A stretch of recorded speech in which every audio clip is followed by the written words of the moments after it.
প্রথমে সবাইকে আমার এডুকেশন চ্যানেলে স্বাগত জানাই।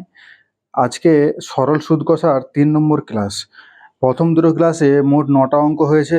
এরপরে ১০ নম্বর অঙ্কটা হলো সময় এবং বার্ষিক সুদের হার সমান হলে বার্ষিক কত সুদের হারে আসলের 1/4 সুদ হবে। তাহলে এই অঙ্ক বলেছিলাম যে একটি সূত্রের মাধ্যমে করা সম্ভব। সূত্রটি হলো I সমান P T R divided by 100। তাহলে এখানে সময় এবং বার্ষিক সুদের হার সমান বলেছে।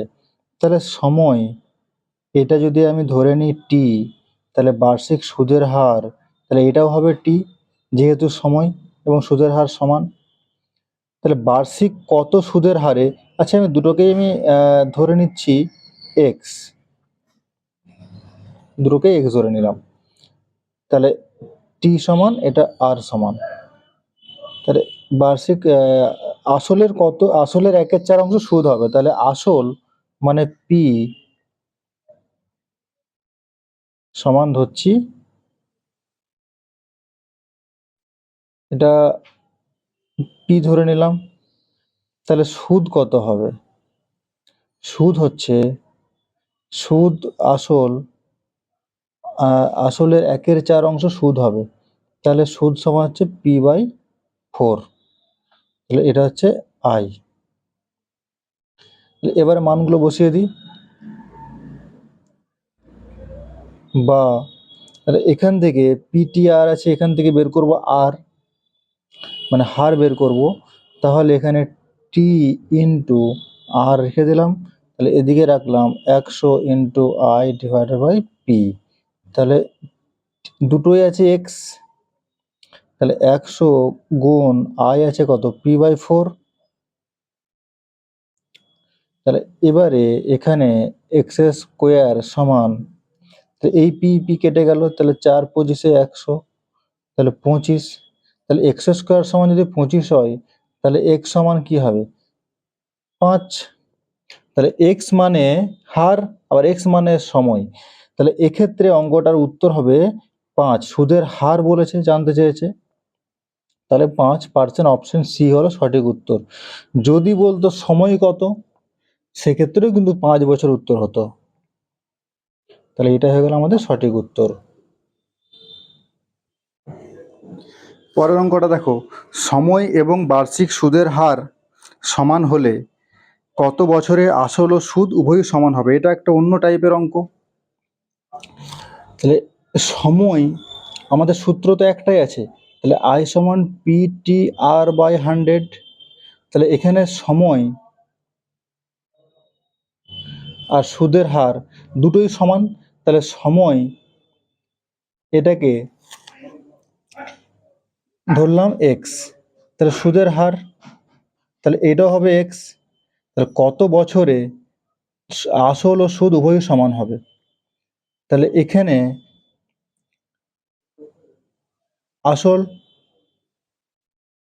আসলকে যদি পি ধরে নিই, তাহলে সুদ হবে পি। কেন? আসল এবং সুদ উভয়ই সমান বলেছে। তাহলে এখানে মান বসিয়ে দেবো।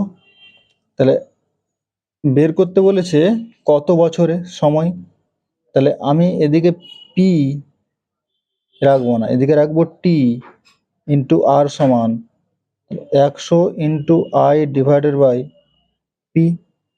তাহলে টি এবং আর দুটোই হচ্ছে এক্স।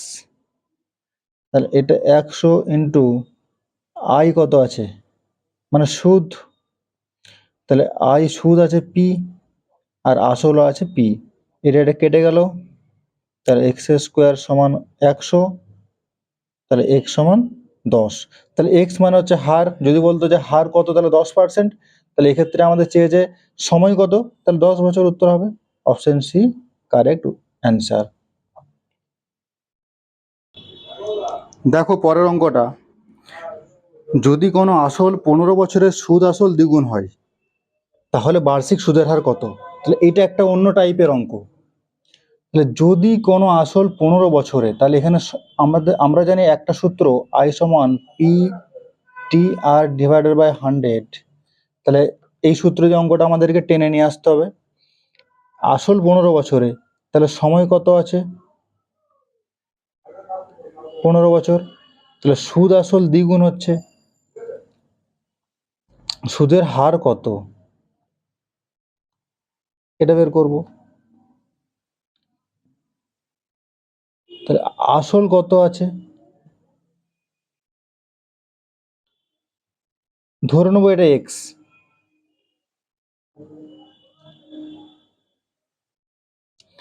তাহলে সুদ আসল দ্বিগুণ হচ্ছে, দ্বিগুণ মানে 2x হয়ে যাচ্ছে। তাহলে যদি আমি সুদ আসল 2x থাকে আর আসল যদি x থাকে, তাহলে সুদ পেয়ে যাব 2x - x সমান x টাকা। এখানে সময়, হার, আসল আর সুদ পেয়ে গেলাম, তাহলে এখানে মান বসিয়ে দিলে অঙ্ক হয়ে যাবে। এটা আর সমান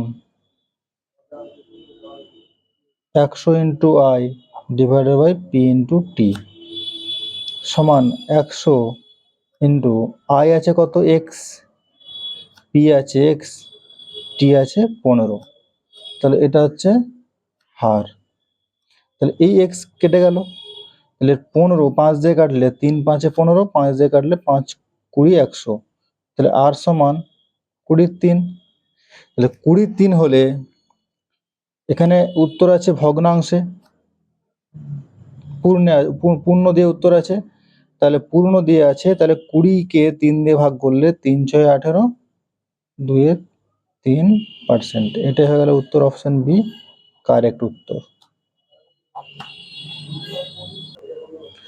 তোমরা যারা আমার ভিডিওটা দেখছো তারা লাইক করে দাও, সাবস্ক্রাইব করে দাও এবং নোটিফিকেশন বেল আইকনটি অন করে দাও, যাতে নতুন ভিডিও আপলোড করার সঙ্গে সঙ্গে তোমরা নোটিফিকেশন পেয়ে যাও এবং তোমাদের এই ক্লাসটাতে তোমরা খুব উপকৃত হতে পারো। তাহলে পরের একটা প্রশ্ন 13 নম্বর, এটা যদি কোনো আসল 20 বছরের সুদে আসলে 5 গুণ হয়, তাহলে বার্ষিক সুদের হার কত? এই অঙ্কটা আগে 12 নম্বরে যেটা করিয়েছি তার মতোই হবে। তোমরা এটা বাড়িতে করবে, করে কমেন্ট করো, উত্তরটা কমেন্টে জানাও। আমি অপশানগুলো লিখে দিচ্ছি। 20%, বিতে আছে 16% দিলাম, সিতে দিলাম 25%, ডিতে দিচ্ছি 10%।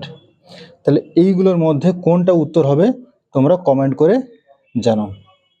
যার উত্তরটা সঠিক হবে তার উত্তর আমি লাইক দেব।